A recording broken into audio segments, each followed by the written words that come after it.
Salam sigap dan shalom. Renungan kita pada hari ini, Selasa, 7 Februari 2023, berjudul Tuhan bersukacita dalam umat pilihannya.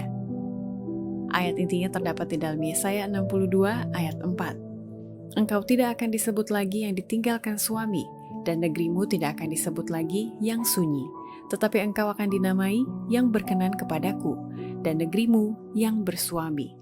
Sebab Tuhan telah berkenan kepadamu, dan negerimu akan bersuami. Pena Inspirasi menuliskan yang dimaksud dengan judul renungan kita pagi ini, Tuhan bersukacita dalam umat pilihannya, adalah sebuah panggilan kehidupan yang praktis, agar kita bisa senantiasa memiliki sukacita surgawi sebagai faktor yang menunjang kebahagiaan sejati dan sarana untuk memulihkan hubungan kita secara vertikal kepada Tuhan dan horizontal dengan sesama, sebagai berikut. Pertama, ciri-ciri Tuhan bersukacita dalam umat pilihannya, bila mana umatnya sungguh-sungguh mengusahakan kepentingan dan kebahagiaan orang lain dan tidak ada yang bertekun, mencari, dan mengutamakan diri sendiri. Segala sesuatu di surga itu mulia dan luhur. Semua orang mengusahakan kepentingan dan kebahagiaan orang lain. Tidak ada yang bertekun, mencari, dan mengutamakan diri sendiri. Adalah menjadi kegembiraan utama dari semua makhluk-makhluk suci untuk menyaksikan kegembiraan dan kebahagiaan orang lain di sekitar mereka. Kedua, ciri-ciri Tuhan bersukacita dalam umat pilihannya, bila mana umatnya bersedia menjadi pekerja-pekerja bersama dengan Allah, dengan tetap bertahan berdiri di hadapan Allah.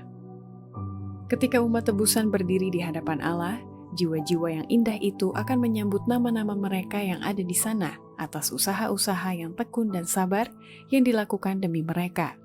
Imbauan dan bujukan yang tekun supaya meluputkan diri ke benteng itu. Demikianlah mereka yang semasa di dunia ini menjadi pekerja-pekerja bersama dengan Allah akan menerima pahala mereka. Ketiga, ciri-ciri Tuhan bersukacita dalam umat pilihannya, bila mana umatnya tidak berspekulasi mengenai rencana-rencananya bagi kita dan tidak mengukur keadaan-keadaan dari kehidupan yang akan datang itu berdasarkan keadaan hidup kita saat ini.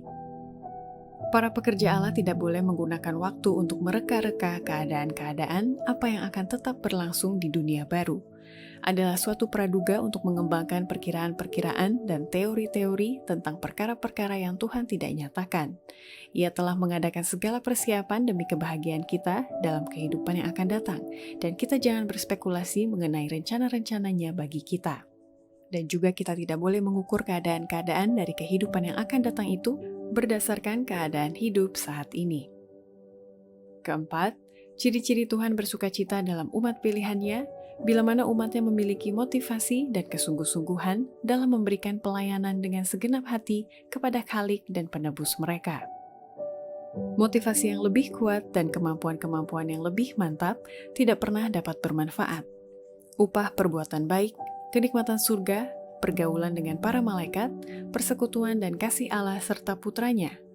Meningkatnya dan bertambah luasnya kemampuan kita sepanjang masa kekekalan, bukankah semua ini merupakan rangsangan dan dorongan yang kuat yang mendesak kita untuk memberikan pelayanan dengan segenap hati kepada Khalik dan penebus kita? Demikianlah renungan kita pada hari ini, kiranya Tuhan memberkati kita semua.